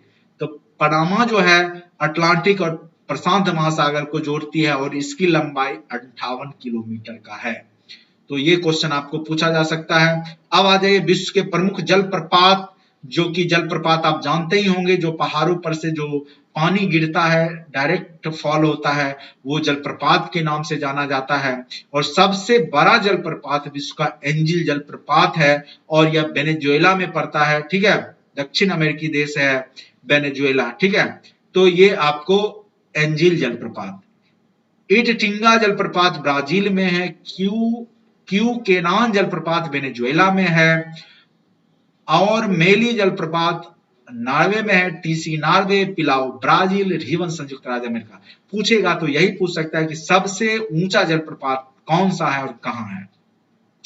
विश्व का प्रमुख पठार पामीर का पठार, जिसको दुनिया का छत कहा जाता है, तिब्बत में पड़ता है।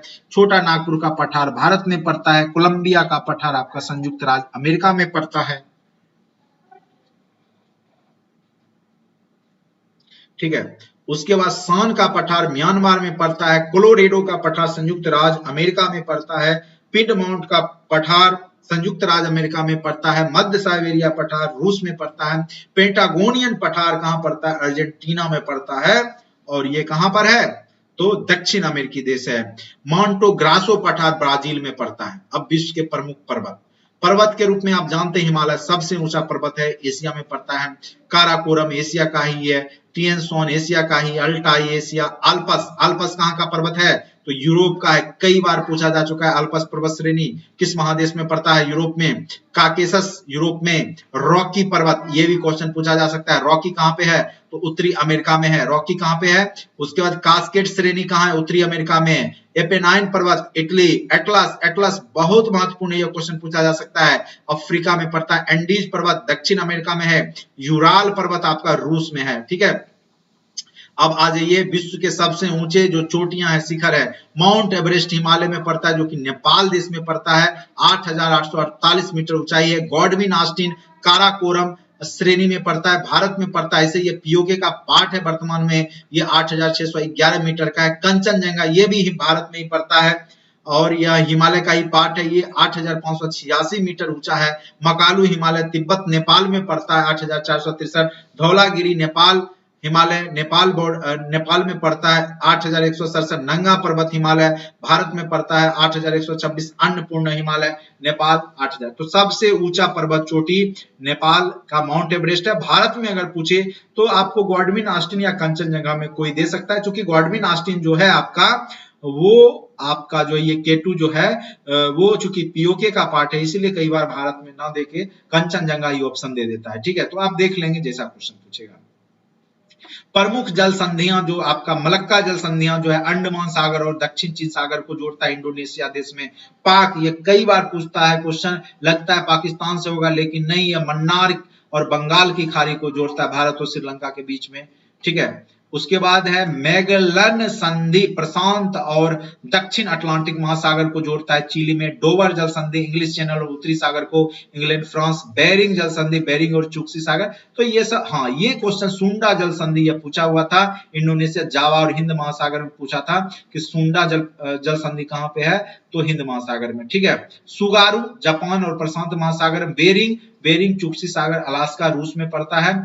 जिब्राल्टर जल संधि, ये सब क्वेश्चन पूछे जा रहे हैं बीपीएससी में, तो पूछे जा सकते हैं, तो एक बार इसको अच्छे से आप लोग जरूर देख लें। भूमध्य सागर और अटलांटिक महासागर के बीच में आपका जिब्राल्टर जल संधि है, स्पेन में पड़ता है।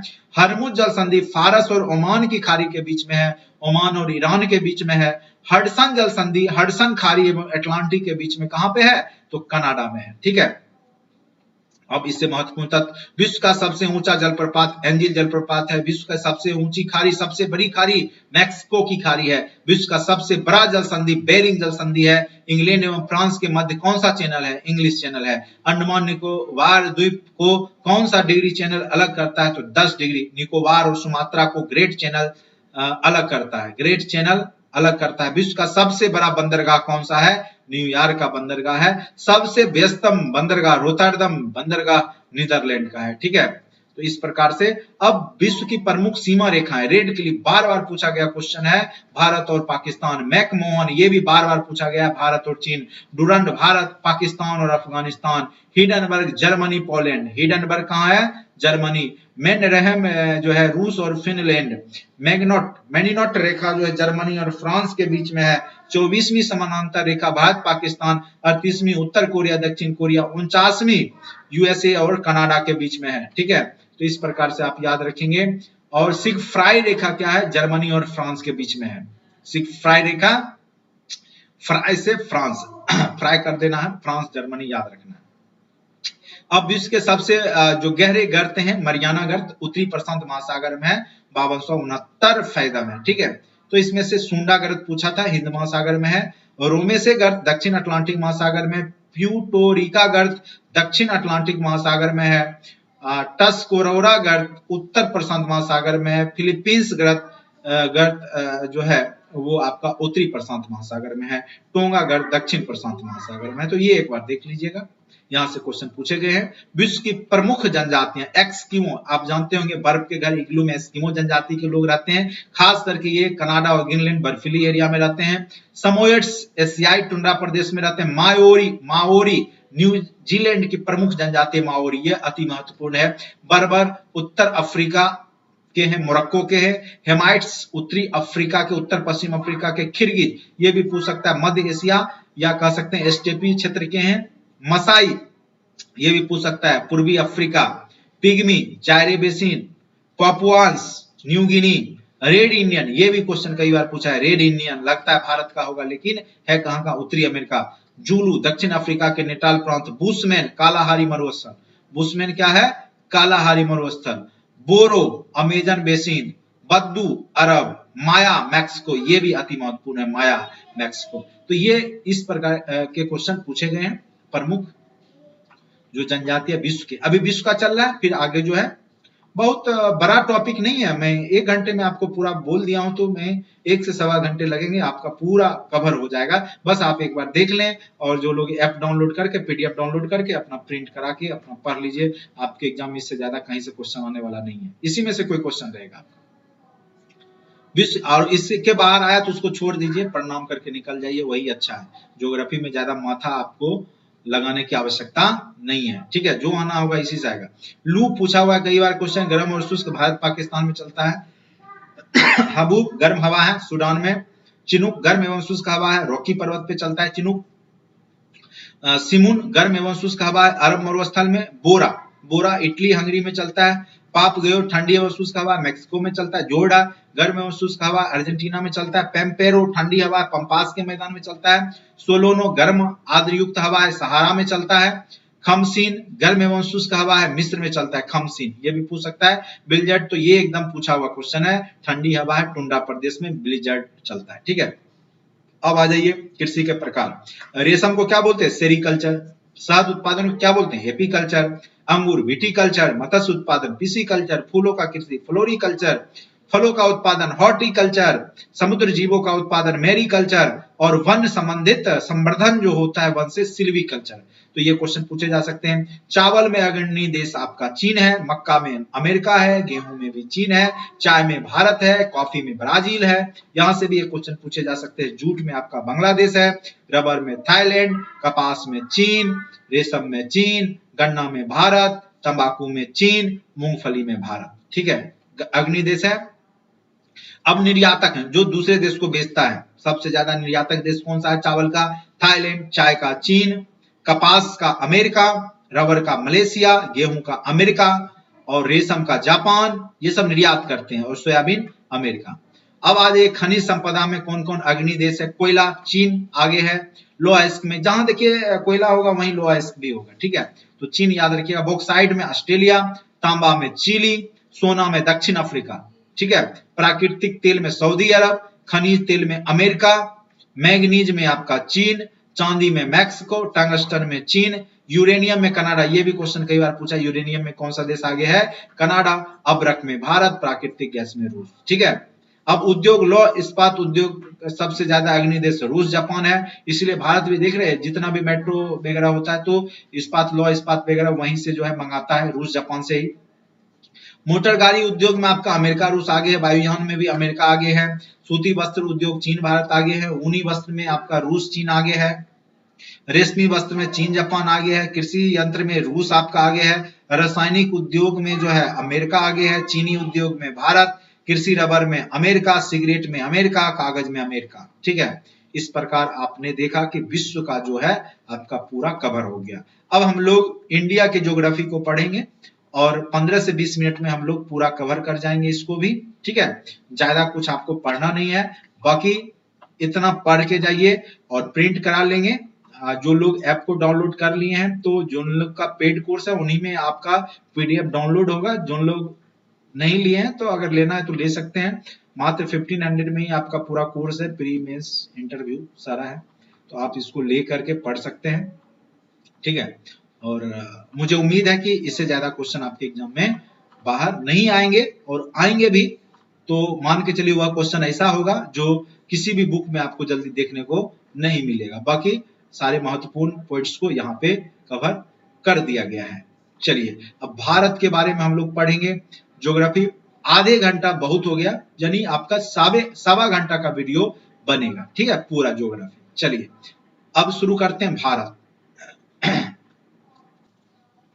चलिए भारत का देखते हैं। भारत की राजधानी कहाँ है? नई दिल्ली। भारत का जो उत्तरी गोलार्ध में है 8 डिग्री 4 मिनट से लेके 37 डिग्री 6 मिनट तक उत्तरी अक्षांश में, और आपका 68.7 डिग्री से लेके 97 डिग्री 25 मिनट तक पूर्वी देशांतर के बीच फैला हुआ है। तो अब देखिए देशांतर आपको हमने बताया था कि जैसे ये वर्टिकल लाइन है तो ये हो गया आपका पूर्वी और ये हो गया पश्चिम, तो भारत तो पूर्व में ही है। तो आपका अगर गोलार्ध में बात करें तो उत्तरी गोलार्ध में, किधर है? उत्तरी गोलार्ध में। तो देशांतरीय विस्तार है आपका 68 डिग्री से 97 डिग्री 25 मिनट, इसीलिए इसका औसतन आपका 82.5 डिग्री माना गया है मिर्जापुर का टाइमिंग। और यहाँ पे 8 डिग्री 4 मिनट से 37 डिग्री 6 मिनट तक आपका अक्षांशीय विस्तार है। 8 डिग्री से लेके 8 डिग्री 4 मिनट से लेकर के 37 डिग्री 6 मिनट, तो ये याद रखना है आपको। क्षेत्रफल टोटल 32,87,263 वर्ग किलोमीटर में भारत फैला हुआ है। राजधानी नई दिल्ली है। जनसंख्या लगभग 1.21 अरब कह सकते हैं। ठीक है, और राजकीय भाषा हिंदी है, इसे 22 भाषाएं हैं। ठीक है, सबसे लास्ट में आपको डोगरी, बोडो, संथाली, मैथिली इसको जोड़ा गया है। कुल साक्षरता दर लगभग 74.05% है, और जो लिंगानुपात है वो 934 है, यानी प्रत्येक 1000 पुरुष पे 934 महिला है। संघ शासित प्रदेशों की संख्या अभी वर्तमान में कितनी हो गई है? 9 हो गई है। ठीक है, 28 राज्य और केंद्र शासित प्रदेश कितने हो गए हैं? 9। ठीक है, क्षेत्रफल की दृष्टि से सबसे बड़ा राज्य आपका राजस्थान है क्षेत्रफल की दृष्टि से, लेकिन जनसंख्या की दृष्टि से पूछे तो महाराज सबसे छोटा राज्य गोवा है। जनसंख्या की दृष्टि से सबसे बड़ा राज्य उत्तर प्रदेश है। ठीक है, सबसे ज्यादा जनसंख्या वाला राज्य कौन सा है? उत्तर प्रदेश। Second Maharashtra, third Bihar. छोटा राज्य सबसे जनसंख्या के दृष्टिकोण से है आपका सिक्किम। क्षेत्रफल की दृष्टि से सबसे बड़ा केंद्र शासित राज्य है आपका अंडमान निकोबार। सबसे छोटा राज्य लक्षद्वीप है। जनसंख्या की दृष्टि से सबसे बड़ा केंद्र शासित प्रदेश दिल्ली है। छोटा राज्य लक्षद्वीप है। सबसे बड़ा मरुस्थल थार मरुस्थल, शीत मरुस्थल लद्दाख को कहा जाता है। सर्वाधिक वर्षा मानसीराम मेघालय में होता है। द्वीपों की संख्या भारत के पास 247 है, जिसमें 204 बंगाल की खाड़ी में और अरब सागर में 43, यानी टोटल द्वीपों की संख्या भारत के पास 247 है। चलिए नेक्स्ट पॉइंट पे आते हैं। भारत के मध्य गुजरने वाली रेखा कौन सी है? कर्क रेखा। तो कर्क रेखा 8 राज्यों से गुजरती है। इसे ट्रिक आप लोग जानते ही होंगे। मित्र पर गमछा झार, मित्र पर गमछा झार। झार से झारखंड, मी फॉर मिजोरम, त्रि से त्रिपुरा, पौ से आपका पश्चिम बंगाल, रौ से राजस्थान। ठीक है, गौ से आपका गुजरात, मौ से मध्य प्रदेश, छ से छत्तीसगढ़। तो ये राज्य 8 मित्र पर गमछा झार से आप याद रख सकते हैं। भारत का मानक समय बार बार मैंने बोला मिर्जापुर से गुजरने वाली रेखा से 82.5 डिग्री पे है। भारत में समुद्र तट से जो राज्य लगे हैं उनकी संख्या 9 है। सबसे समुद्र लंबी तट गुजरात से गुजरती है, 1200 किलोमीटर का है, और सबसे छोटा गोवा से गुजरती है। भारतीय उपमहाद्वीप में भारत, पाकिस्तान, बांग्लादेश, नेपाल और भूटान देश सम्मिलित हैं। भारत को श्रीलंका से अलग करने वाली मन्नार की खाड़ी तथा पाक जल डमरू मध्य है। भारत को नर्मदा, ताप्ती नदी 2 ऐसी नदियां हैं जो पश्चिम की ओर बहती है, बाकी जितनी भी नदियां हैं वो पूरब की ओर बहती है। भारत का दक्षिणतम बिंदु, जैसे भारत है, ये मान लीजिए भारत है, भारत को हम बना ही दें, ये भारत है अगर मान के चलिए, तो उसका सबसे दक्षिणतम बिंदु कौन सा है? आपका इंदिरा पॉइंट, जो कि निकोबार द्वीप में है। निकोबार द्वीप में दक्षिणतम बिंदु। और उत्तरी पॉइंट क्या है? इंदिरा कॉल। इंदिरा कॉल जो है आपका उत्तरी पॉइंट है। इंदिरा कॉल, कॉल कहां पे है? तो उत्तर में है इंदिरा कॉल। और पॉइंट कहां पे है? ऐसे भी पॉइंट यहाँ पे रहता है, श्रीलंका पॉइंट के रूप में ही है, छोटा सा दक्षिण में है। तो पॉइंट याद रखिएगा निकोबार द्वीप में। अब देखिए, पाकिस्तान से सटे राज्य जो है हमारे पंगू राज्य, याद रखिएगा, पंजाब गुजरात पंगू राज्य पाकिस्तान से सटे हुए राज्य हैं आपके देश में, पंगू राज्य, ठीक है। पंजाब, गुजरात, राजस्थान, जम्मू कश्मीर, पंगू राज्य। अफगानिस्तान केवल जम्मू कश्मीर, चीन जम्मू कश्मीर, हिमाचल प्रदेश, सिक्किम, अरुणाचल प्रदेश, उत्तराखंड, नेपाल, उत्तर प्रदेश, बिहार, पश्चिम बंगाल, सिक्किम, उत्तराखंड। ये भी पूछ सकता है नेपाल बॉर्डर पे भारत के कितने राज्य बॉर्डर शेयर करते हैं, तो 1 2 3 4 5 याद रखना है, उत्तर प्रदेश, बिहार, पश्चिम बंगाल, सिक्किम और उत्तराखंड। भूटान से सिक्किम, पश्चिम बंगाल, असम और अरुणाचल प्रदेश। बांग्लादेश से पश्चिम बंगाल, असम, मेघालय, त्रिपुरा। ये सब क्वेश्चन पूछे जा सकते हैं, अति महत्वपूर्ण है।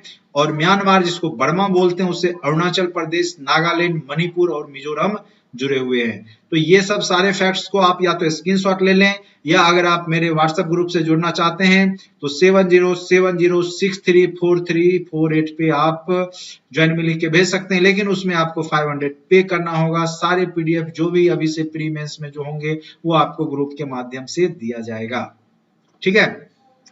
तो पैसे बचाने हैं तो आप स्क्रीनशॉट लें, बाकी आप पीडीएफ ले सकते हैं इस माध्यम से। 1953 में आपका आंध्र प्रदेश का गठन हुआ। तो भाषा के आधार पर बढ़ने वाला जो है आपका आंध्र प्रदेश 1953 अति महत्वपूर्ण है। 1960 में महाराष्ट्र और गुजरात राज्य बने। नागालैंड 1963 में बनाए गए। 1966 में पंजाब हरियाणा। 1969 मेघालय। 1971 ये बार बार पूछा गया हिमाचल प्रदेश। 1975 में सिक्किम बना है। 1986 मिजोरम। 1987 में अरुणाचल प्रदेश और गोवा। 2000 में छत्तीसगढ़, उत्तराखंड, झारखंड ये 3 राज्य बने। और 2014 में तेलंगाना अलग होकर राज्य बना। भारत की प्रमुख पर्वत श्रेणियां जो है आपका हिमालय श्रेणियां, उत्तर हिमालय प्रदेश, सिक्किम, अरुणाचल प्रदेश, नागालैंड, मणिपुर, मिजोरम, त्रिपुरा, मेघालय, ये सबसे होकर गुजरती है। विंध्य श्रृंखला है, सतपुरा है, अरावली है, सह्याद्री है, पूर्वी घाट है। भारत की उत्तरी सीमा पर हिमालय पर्वत है। भारत का नवीनतम पर्वत हिमालय है। भारत में सबसे प्राचीन पर्वतमाला श्रेणी कौन सा है? अरावली। माउंट आबू राजस्थान में अरावली पर ही है। भारत की सबसे उच्च चोटी जो है काराकोरम में गॉडविन ऑस्टिन है। केटू जिसके जो नाम से जाना जाता है, इसकी लंबाई 8611 मीटर है। भारत की सबसे ऊंची चोटी है। भारत में स्थित हिमाचल की सबसे ऊंची चोटी हिमालय की सबसे ऊंची चोटी भारत में, चूंकि अब पीओके का पार्ट है इसीलिए, तो कंचनजंगा सिक्किम भी पूछा जा सकता है। अरावली पर्वत की सबसे ऊंची चोटी कौन सी है? गुरु शिखर माउंट आबू है। उत्तराखंड हिमालय की सबसे ऊंची चोटी नंदा देवी है। गारो, खासी और जयंतिया मेघालय की पहाड़ी है। पूर्वी घाट और पश्चिम घाट को नीलगिरी पहाड़ियां मिलाती है। तो ये थे पहाड़ भारत के अति महत्वपूर्ण, जो कि क्वेश्चन पूछे जा सकते हैं। दर्रा, काराकोरम दर्रा, बुर्जिल दर्रा, जोजिला दर्रा, बनिहाल दर्रा, पीर पंजाल, ये सारे आपके जम्मू कश्मीर में है। सिप किला और रोहतांग दर्रा केवल हिमाचल प्रदेश में है। उत्तराखंड में लिपुलेख, माना और नीति दर्रा है। सिक्किम में नाथुला, जलेपला, सिक्किम में, अरुणाचल प्रदेश में बेमीदला, यांग, दीफू और मणिपुर में तुजू दर्रा है। ठीक है, तो ये प्रमुख दर्रे हैं। जम्मू कश्मीर के लद्दाख क्षेत्र में स्थित काराकोरम दर्रा भारत की सबसे ऊंची दर्रा है। बनिहाल दर्रा ये अति महत्वपूर्ण है। जम्मू से श्रीनगर का रास्ता गुजरता है। भारत की सबसे बड़ी सुरंग जवाहर सुरंग बनिहाल दर्रा में ही स्थित है। सिपकला दर्रा तिब्बत को शिमला से जोड़ती है। जोजिला दर्रा लेह को ये भी क्वेश्चन पूछ सकता है, जोजिला दर्रा किसको जोड़ती है? तो लेह को श्रीनगर से। चंबल घाटी में सर्वाधिक दर्रे हैं। ठीक है, चलिए भारत की प्रमुख नदियां। सतलज नदी मानसरोवर में उद्गम है और चिनाब नदी में संगम मुहाना है। सिंधु मानसरोवर तिब्बत, अरब सागर में रावी, रोहतांग दर्रा कांगड़ा, चिनाब नदी में संगम है। व्यास नदी रोहतांग दर्रा, सतलज नदी में संगम है। झेलम शेषनाग झील कश्मीर में और चिनाब नदी में है। उसके बाद गंगा गोमुख हिमानी से निकलती है, उत्तराखंड बंगाल की खाड़ी में गिरती है। यमुना यमुनोत्री हिमानी से निकलती है। गंगा नदी में प्रयाग के सामने जो है प्रयाग में मिल जाती है। कोसी जो है गोसाईधाम चोटी से निकलती है। गोसाईधाम चोटी नेपाल में है और गंगा नदी में आके मिल जाती है। बेतवा विंध्याचल पर्वत में निकलती है। यमुना नदी में आके मिल जाती है। नर्मदा अमरकंटक की पहाड़ी से निकलती है, खंबात की खाड़ी में गिर जाती है। ठीक है, और कृष्णा, महाबलेश्वर पश्चिम घाट से निकलती है, बंगाल की खाड़ी में गिर जाती है। नर्मदा और ताप्ती केवल उल्टा बहती है खंबात की खाड़ी यानी अरब सागर में, बाकी जितनी भी नदियां सब बंगाल की खाड़ी में मिलती है। गोदावरी नासिक से निकलती है, बंगाल की खाड़ी में गिरती है। कावेरी ब्रह्मगिरी कर्नाटक से निकलती है और बंगाल की खाड़ी में मिल जाती है। ठीक है, तो भारत की सबसे लंबी नदी गंगा नदी है 2525 किलोमीटर। प्रायद्वीपीय भारत की सबसे लंबी नदी गोदावरी नदी है, जिसको दक्षिण का गंगा भी कहा जाता है। गंगा नदी विश्व की सबसे नदी डेल्टा बनाती है, सुंदरवन डेल्टा पश्चिम बंगाल में है। गोदावरी नदी को पवित्रता के कारण दक्षिण भारत की गंगा कही जाती है। कोसी नदी अपने मार्ग बदलने में माहिर नदी है, इसीलिए बिहार का शोक कोसी नदी को कहा जाता है। अब बहुत सारी बहुउद्देशीय परियोजनाएं हैं, नदी घाटी परियोजनाएं हैं, उससे रिलेटेड आप देखिए क्या क्या क्वेश्चन पूछा जा सकता है। हीराकुंड परियोजना महानदी कहां पे है? महानदी आपका उड़ीसा में हीराकुंड। ठीक है, भाखड़ा नांगल भांगड़ा कहां? सतलज पंजाब हरियाणा। इंदिरा गांधी परियोजना सतलुज राजस्थान में। ब्यास परियोजना ब्यास पंजाब हरियाणा राजस्थान में। कोसी परियोजना बिहार नेपाल में। गंडक परियोजना बिहार में। नागा अर्जुन अर्जुन किसके पास जाएंगे? कृष्ण के पास। कृष्णा नदी आंध्र प्रदेश। तुंगभद्रा नदी कर्नाटक आंध्र प्रदेश। टिहरी बांध, ये भी क्वेश्चन कई बार पूछा गया है। भागीरथी नदी उत्तर प्रदेश उत्तराखंड। सरदार सरोवर नर्मदा नदी मध्य प्रदेश या गुजरात महाराष्ट्र। मयूराक्षी परियोजना मयूराक्षी नदी पश्चिम बंगाल। दामोदर घाटी परियोजना जो है कोनार नदी बराकर नदी झारखंड और पश्चिम बंगाल। शिव समुद्रम कावेरी नदी कर्नाटक। भीमा परियोजना पवना नदी कृष्णा महाराष्ट्र। गांधी सागर परियोजना ये कई बार पूछा हुआ है, चंबल नदी मध्य प्रदेश। माती टीला परियोजना बेतवा नदी उत्तर प्रदेश। अलमाटी बांध कृष्णा नदी कर्नाटक। ये अति महत्वपूर्ण पॉइंट्स हैं सारे, उसी को मैं कवर कर रहा हूं, इसलिए आप लोग पूरा वीडियो जरूर देख ले। 1-1.5 घंटा लगेगा आपका, 1-1.25 घंटा लगेगा, उससे ज्यादा लगने वाला नहीं है। भारत की जल विद्युत परियोजना दुलहस्ती जम्मू कश्मीर में, उड़ी जम्मू कश्मीर में, रालाल जम्मू कश्मीर में है, नाथपा झाकड़ी हिमाचल प्रदेश, कोयल कारो झारखंड, दोयांग नागालैंड, पाकी अरुणाचल प्रदेश, धम्बे अरुणाचल प्रदेश, धालेश्वरी मिजोरम में है। ठीक है, अब आ जाइए भारत के प्रमुख ताप विद्युत परियोजनाएं हैं जो ताप करके गर्म करके बनाए जाते हैं विद्युत। सिगरौली उत्तर प्रदेश। रामागुंडम आंध्र प्रदेश। रिहिंद परियोजना ये कई बार पूछा हुआ है उत्तर प्रदेश। तालचेर उड़ीसा। विंध्याचल मध्य प्रदेश। ओबरा उत्तर प्रदेश। सिगरौली छत्तीसगढ़। बदरपुर दिल्ली। सतपुरा मध्य प्रदेश। गैस विद्युत परियोजना है कैथलगुड़ी असम। कवास गुजरात। गंधार गुजरात। अरैया उत्तर प्रदेश। दादरी उत्तर प्रदेश। मयान बिहार। भारत के प्रमुख नाभिकीय जो आपका रिएक्टर है, ये बहुत इंपॉर्टेंट है अभी भी है, इसको तो अच्छे से पढ़ लीजिए, क्वेश्चन आने की संभावना हर एक बार रहता है। कल्पकम कहाँ है? तमिलनाडु। काकड़ा पार गुजरात। रावत भाटा रा से राजस्थान, रा से रावत भाटा। केगा क से कर्नाटक, क से केगा। तलचर उड़ीसा। तारापुर महाराष्ट्र और नरोरा उत्तर प्रदेश। ठीक है, भारत में ऊर्जा उत्पादन में सर्वाधिक भागीदारी ताप विद्युत का है। भारत का प्रथम जल विद्युत परियोजना शिव समुद्रम है, कावेरी नदी। भारत की प्रथम भूमिगत जल विद्युत परियोजना संजय जल विद्युत परियोजना हिमाचल प्रदेश है। भारत में प्रथम जल विद्युत शक्ति गृह की स्थापना 1989 ईस्वी में, यह क्वेश्चन पूछा जा सकता है, दार्जिलिंग में किया गया था। भारत का प्रथम परमाणु ऊर्जा केंद्र कहाँ है? तारापुर महाराष्ट्र में है। भारत में प्रथम तापीय ऊर्जा कहाँ है? मणिकर्ण है। ठीक है, चलिए अब प्रमुख शहर भारत के, आगरा यमुना नदी, अहमदाबाद साबरमती नदी, कोलकाता हुगली, कटक महानदी, हरिद्वार गंगा नदी, जबलपुर नर्मदा, कानपुर गंगा, कोटा चंबल, विजयवाड़ा कृष्णा, दिल्ली यमुना, वाराणसी गंगा, इलाहाबाद गंगा यमुना सरस्वती का संगम, नासिक गोदावरी, पणजी जो है मंडवी नदी पे है, उज्जैन क्षिप्रा नदी पे है। उज्जैन कहाँ पे है? क्षिप्रा नदी। श्रीनगर झेलम, सूरत ताप्ती नदी, अयोध्या सरयूग नदी, जौनपुर गोमती नदी, हैदराबाद मूसी नदी, पटना गंगा नदी, लखनऊ गोमती नदी, अजमेर लूनी नदी। ठीक है, तो इस प्रकार से आपके ये सारे नदी हो गए जो प्रमुख शहर हो गए। अब प्रमुख झील है जहां भी नाग लगा रहे, डल झील, नागी झील, शेषनाग, वुलर झील, ये सारे कहाँ है? जम्मू कश्मीर में। राजस्थान में है आपके सांबर झील, डिडवाना झील, पिछौला, राजसमंद, ये सब कहाँ पे है? जयसमंद, राजसमंद, ये सब है आपके सांबर राजस्थान में। तमिलनाडु में पुलिकट झील कहाँ है? तमिलनाडु में, ये क्वेश्चन पूछा गया है, पुलिकट झील कहाँ है? तमिलनाडु में। लोकटक झील, ये भी पूछा गया है, मणिपुर में है। आंध्र प्रदेश में आपका कोलेरू झील है। उत्तराखंड में आपका नैनी झील है, नैनीताल। नैनी झील कहाँ है? उत्तराखंड में। सबसे मीठे पानी की झील कौन सा है? उलर झील। भारत की सबसे खारे पानी की झील उड़ीसा में चिल्का झील। उत्तर पूर्वी भारत की सबसे बड़ी झील लोकटक झील कहाँ है? मणिपुर में। राजस्थान की सबसे खरे पानी की झील है सांबर झील। भारत का सबसे बड़ा जलप्रपात जोग जलप्रपात, गोरसप्पा जलप्रपात भी जिसको बोलते हैं, कहाँ पे है? कर्नाटक में है। जोग जलप्रपात का नया नाम क्या बदल दिया गया? महात्मा गांधी जलप्रपात। तो इस प्रकार के क्वेश्चन पूछे गए हैं, पूछे जाएंगे।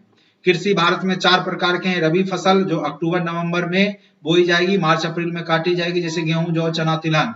खरीफ फसल जो है अक्टूबर जून जुलाई में बोई जाएगी, अक्टूबर में काटी जाएगी, जैसे चावल, मक्का, गन्ना, कपास, बाजरा। जायद फसल खास करके किसमें? मार्च महीने में बोई जाएगी, मई जून में काटी जाएगी, तरबूज, खरबूज, ककड़ी, खीरा, ये सब है। नकदी फसल जैसे कपास हो गया, वह व्यापार के उद्देश्य से जो फसल लगाई जाती है, कपास, रबर, गन्ना, जूट, ये सब नकदी फसल हो गया। झूम खेती हो गया, पहाड़ी एरिया में वनों की कटाई करके किया जाता है। हरित क्रांति लाने वाले सर्वप्रथम वैज्ञानिक कौन थे? नॉर्मन ई बोरलॉग, जो कि पूरे विश्व स्तर पर लाए थे। अगर भारत की बात करें, भारत में जो है हरित क्रांति लाने वाले एम एस स्वामीनाथन है, इसको जनक कहा जाता है। इन्होंने गेहूं, चावल पे ज्यादा, मतलब यहाँ पे खास करके यूरिया, पोटाश, जो भी खाद, हाइब्रिड बीज और सिंचाई उपलब्ध करा के यहाँ पे बहुत ज्यादा उत्पादन किया था। और सबसे ज्यादा नुकसान दलहन में ही हुआ था हरित क्रांति से। द्वितीय हरित क्रांति 1983-84 में हुई, जिसमें अधिक अनाज उत्पादन, निवेश, किसानों को दी जाने वाली सेवाओं का विस्तार हुआ। भारत में श्वेत क्रांति के जनक डॉक्टर वर्गीज कुरियन को कहा जाता है। हरित क्रांति प्रति एकड़ फसल उपज बढ़ाना, श्वेत क्रांति दुग्ध उत्पादन से संबंधित, गोल क्रांति आलू, गुलाबी, झींगा, कृष्ण क्रांति खनिज तेल उत्पादन, ये भी क्वेश्चन पूछा हुआ है। स्वर्णिम क्रांति फूलों के उत्पादन, भूरी क्रांति शीतल पेय या कोकोआ प्रोडक्शन, नीली क्रांति मत्स्य उत्पादन, रजत क्रांति अंडा व मुर्गी पालन। ठीक है। अब फसल और अग्निराज। फसल में देखिए, चावल में पश्चिम बंगाल, आंध्र प्रदेश, गेहूं उत्तर प्रदेश, पंजाब, बाजरा में राजस्थान, महाराष्ट्र, जौ में उत्तर प्रदेश, राजस्थान, गन्ना में उत्तर प्रदेश, महाराष्ट्र, कॉफी कर्नाटक, तमिलनाडु, चाय असम, पश्चिम बंगाल, कपास गुजरात, महाराष्ट्र, जूट में पश्चिम बंगाल, बिहार, गरम मसाले केरल, तंबाकू आंध्र प्रदेश, रेशम, चंदन कर्नाटक, केसर जम्मू कश्मीर, ये बार बार पूछा गया केसर, रबर केरल, दलहन मध्य प्रदेश, उत्तर प्रदेश, तिलहन मध्य प्रदेश, राजस्थान। भारत का सर्वाधिक खाद्यान्न उत्पादक राज्य उत्तर प्रदेश है। भारत की प्रमुख खाद्य फसल, सर्वाधिक एकड़ में बोई जाने वाली फसल क्या है? चावल है। भारत में गेहूं का प्रति हेक्टेयर उत्पादन सबसे ज्यादा पंजाब में होता है, जबकि सर्वाधिक उत्पादन जो होता है मात्रा में, वो आपका उत्तर प्रदेश में होता है। कृष्णा गोदावरी डेल्टा को चावल का कटोरा भी कहा जाता है। भारत में सर्वाधिक उच्च किस्म की चाय दार्जिलिंग में पैदा होती है। भारत में नहरों द्वारा सर्वाधिक सिंचाई पंजाब में किया जाता है। तालाबों द्वारा सबसे ज्यादा सिंचाई तमिलनाडु में की जाती है। अब खनिज संपदा में आइए। लोहा स्किल में उड़ीसा, कर्नाटक, छत्तीसगढ़, कोयला झारखंड, उड़ीसा, मध्य प्रदेश, एल्युमिनियम में केरल, छत्तीसगढ़, मध्य प्रदेश, बॉक्साइट उड़ीसा, गुजरात, झारखंड, तांबा मध्य प्रदेश, राजस्थान, झारखंड, स्वर्ण कर्नाटक, झारखंड, जिप्सम में आपका राजस्थान है, सीसा में राजस्थान है, अभ्रक में झारखंड है, हीरा में पन्ना मध्य प्रदेश, आपको पता ही होगा। प्राकृतिक गैस महाराष्ट्र, गुजरात है। पेट्रोलियम में महाराष्ट्र, गुजरात, असम है। मैग्नीज में आपका झारखंड और महाराष्ट्र है। खनिजों के प्रमुख उत्पादन स्थल, तांबा खेतरी जो जगह है राजस्थान का, भिलवाड़ा, सिंहभूम, हजारीबाग, झारखंड। कोयला रानीगंज, आसनसोल, पश्चिम बंगाल, झरिया, बिहार। यह क्वेश्चन पूछा था सबसे पहले कहां पे खोजा गया था कोयला की खान, ये 67 में पूछा गया था। लोएस्ट सनोई, मयूरभंग उड़ीसा, बस्तर, दुर्ग छत्तीसगढ़, बलौरी चिकमंगलूर कर्नाटक। मैंगनीज क्योंझर, सुंदरगढ़ उड़ीसा। यूरेनियम सिंहभूम, जादूगोड़ा झारखंड। अबरक हजारीबाग, पलामू, कटनी, बालाघाट मध्य प्रदेश। सोना कोलार हट्टी कर्नाटक। जस्ता दोबड़ी चित्तौड़गढ़ राजस्थान। ठीक है, तो अब ये सब कहाँ कहाँ उद्योग हैं? लोहा इस्पात उद्योग जमशेदपुर, टाटा आप नाम सुने होंगे। सूती अहमदाबाद, ऊनी वस्त्र कानपुर या लुधियाना। जूट उद्योग हावड़ा कोलकाता। चमड़ा उद्योग कानपुर। सीमेंट उद्योग विजयवाड़ा आंध्र प्रदेश। कांच उद्योग फिरोजाबाद सिकोहाबाद। रबर उद्योग मोदीनगर बल्लभगढ़। मक्खन उद्योग आनंद गुजरात में, जहां पे आपका डेयरी है, मदर डेयरी।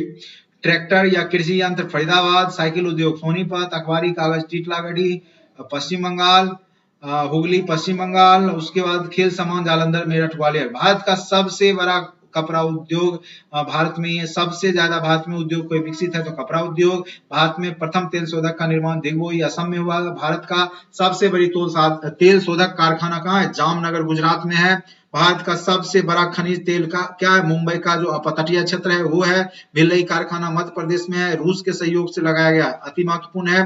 दुर्गापुर ब्रिटेन के सहयोग से, ये पश्चिम बंगाल में है। बोकारो स्टील प्लांट झारखंड में है, ये रूस के सहयोग से। राउरकेला इस्पात जर्मनी के सहयोग से। भारत का प्रथम शोधनशाला सिरपुर मध्य प्रदेश में स्थापित हुआ। रेल इंजन बनाने का कारखाना कहाँ है? चितरंजन। वाष्प एवं विद्युत इंजन वाराणसी। जमशेदपुर लोकोमोटिव भोपाल विद्युत इंजन। रेल डब्बे पेराम्बूर चेन्नई और कपूरथला पंजाब में बनाए जाते हैं। वायुयान का निर्माण हिंदुस्तान एरोनॉटिक्स लिमिटेड द्वारा किया जाता है। वायुयान का ढांचा बेंगलोर, कानपुर और नासिक, इंजन कोरापुट और इलेक्ट्रॉनिक्स हैदराबाद में बनाए जाते हैं। हिंदुस्तान शिपयार्ड विशाखापत्तनम में मालवाहक जहाज बनाए जाते हैं। माझगांव डॉकयार्ड मुंबई में नौसेना के फ्रीगेट जहाज बनाए जाते हैं। गोवा शिपयार्ड गोवा में सुरक्षा संबंधी पोत का निर्माण किया जाता है। ठीक है, तो इस प्रकार से अब आ जाइए रासायनिक उर्वरक। तमिलनाडु नवेली, रानीपेटम, कोयम्बटूर, उत्तर प्रदेश गोरखपुर, वाराणसी, गुजरात का बड़ौदा, केरल का अलवाय, झारखंड का सिंदरी, आंध्र प्रदेश का रामगुंडम, पंजाब का नागल। ये सब आपके क्या रासायनिक खाद्य उत्पादक है। तेल शोधक कारखाना आपका दिग्बोई असम में है। भारत में जनसंख्या ऋणात्मक वृद्धि 1911 से 21 के बीच में हुआ था, इसलिए महान विभाजक वर्ष कहलाता है। भारत में सबसे अधिक दक्षिणावर्ती पहाड़ियां कार्डिमम तमिलनाडु में है। कांगो नदी 2 बार विषुवत रेखा को काटती है।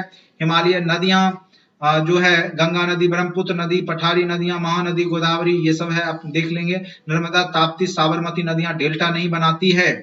अवर्ण हिट आइलैंड शब्द का प्रयोग महानगरीय क्षेत्रों हेतु मानवीय गतिविधियों के कारण अत्यधिक गर्म होता है। पर्यावरणीय लोकतंत्र सूचकांक लिथुआनिया प्रथम, भारत 24वां रैंक पे है। उसके बाद पर्यावरणीय निष्पादन सूचकांक 2015 में फिनलैंड प्रथम और भारत का रैंक 100। चलिए ये सब करंट अफेयर्स का कुछ है बहुत। चिपको आंदोलन वृक्षों को बचाने हेतु सुंदरलाल बहुगुणा के द्वारा चलाया गया। पहला राष्ट्रीय उद्यान कार्बेट नेशनल पार्क राष्ट्रीय उद्यान कहाँ है? उत्तराखंड।